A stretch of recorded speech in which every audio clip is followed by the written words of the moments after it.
Hello everyone, welcome to Deepak Study Point. In today's class, we will do chapter number 3, exercise 3.1, question number 2. So our question is on comparing the rations A1 upon में A2, B1 upon में B2 and C1 upon में C2. Find out whether the lines representing the following pair of linear equation intersect at a point are parallel or coincident. Okay तो हमें ये तीन points दे रखे हैं, ये है लीनियर इक्वेशन और हमें बताना है कि इसमें ये लाइंस जो इनकी बनेगी ग्राफ पेपर पे वो इंटरसेक्ट करेगी या फिर पैरेलल होगी या कोइंसिडेंट होगी।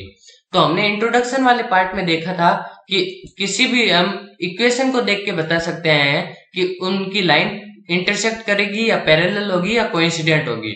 और वो इंट्रोडक्शन वाले पार्ट में मैंने ये बताया था कि अगर A1 अपॉन में A2 B1 अपॉन में B2 के इक्वल ना हो तो वो इंटरसेक्ट करेगी, और अगर A1 अपॉन में A2 B1 अपॉन में B2 के इक्वल हुई बट वो C1 अपॉन में C2 के इक्वल नहीं हुई तो वो पैरेलल लाइन होगी। और अगर A1 अपॉन में A2 B1 अपॉन में B2 के इक्वल हुई और वो भी C1 अपॉन में C2 के इक्वल हुआ तो वो होगी ओवरलैपिंग लाइन या फिर कोइंसिडेंट लाइन। ओके तो सबसे पहले वाला हम पॉइंट देखते हैं। स्टार्टिंग में सबसे पहला वाला पॉइंट है 5x minus 4y plus 8 is equal to 0 and 7x plus 6y minus 9 is equal to 0। तो इसका सॉल्यूशन करते हैं। सबसे पहले तो 5x minus 4y plus 8 is equal to 0, इस वाली इक्वेशन में A1 और A2 क्या है?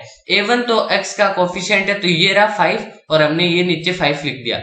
ओके उसके बाद A2 ये नीचे वाली लाइन का x का कोफिशिएंट है तो ये 7 हमने यहाँ पे लिख दिया। उसके बाद B1 कौन सा है? ये y का कोफिशिएंट है -4 तो यहाँ पे हमने -4 लिख दिया। उसके बाद में B2 ये 6 है तो ये 6 यहाँ पे हमने लिख दिया।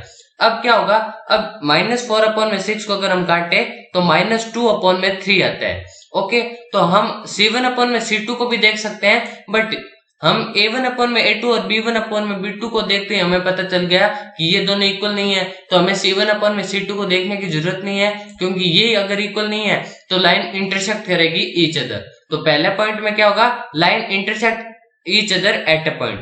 अब सेकंड वाला पॉइंट भी देख लेते हैं। ओके स्टूडेंट तो सेकंड वाली इक्वेशन है 9x plus 3y plus 12 is equal to 0 and 18x plus 6y plus 24 is equal to 0।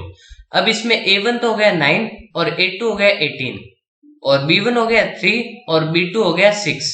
उसके बाद में C1 हो गया 12 एंड C2 हो गया 24। ओके बट इसमें भी हम क्या कर सकते हैं? A1 जो 9 है इसको कट भी कर सकते हैं। कैसे कट कर सकते हैं? 9 अपॉन में 18 को हम कट करके 1 अपॉन में 2 भी लिख सकते हैं क्योंकि ये दोनों 9 की टेबल में आते हैं। उसके बाद 3 अपॉन में 6 को भी हम 1 अपॉन में 2 लिख सकते हैं क्योंकि ये दोनों 3 की टेबल में आते हैं। उसके बाद में 12 अपॉन में 24 है, इसको भी हम कट करके 1 अपॉन में 2 लिख सकते हैं क्योंकि ये 12 की टेबल में आते हैं दोनों। तो ये तीनों हो गए 1 अपॉन में 2, 1 अपॉन में 2 और 1 अपॉन में 2। इसका मतलब A1 अपॉन में A2 और B1 अपॉन में B2 और C1 अपॉन में C2 ये तीनों इक्वल है। और अगर ये तीनों इक्वल होते हैं तो क्या बनेगी लाइन? ओवरलैपिंग लाइन या फिर कोइंसिडेंट लाइन। तो हम नीचे लिख देंगे the lines are coincident. Okay अब करते हैं 3 वाला पॉइंट। ओके तो थर्ड वाला पॉइंट हमारे पास है 6x minus 3y plus 10 is equal to 0 and 2x minus y plus 9 is equal to 0।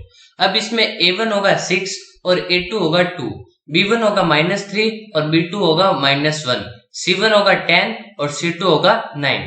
Okay अब हम क्या करेंगे? अब 6 अपॉन में 2 है इसे हम कट कर सकते हैं क्योंकि ये दोनों 2 की टेबल में आते हैं।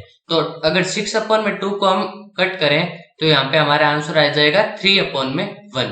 उसके बाद में ये -3 अपॉन में -1 है तो माइनस दोनों साइड है तो इन दोनों माइनस को भी हम कट कर सकते हैं। तो इसमें भी इक्वल हमारे पास आ गया 3 अपॉन में 1।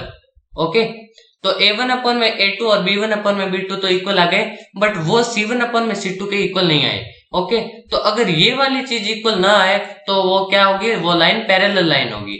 तो हम नीचे इसका रीजन भी लिख देंगे the lines are parallel. Okay और इसी के साथ हमारा क्वेश्चन नंबर 2 भी हो जाता है कंप्लीट। थैंक्स फॉर वॉचिंग, मिलते हैं अगले वीडियो में।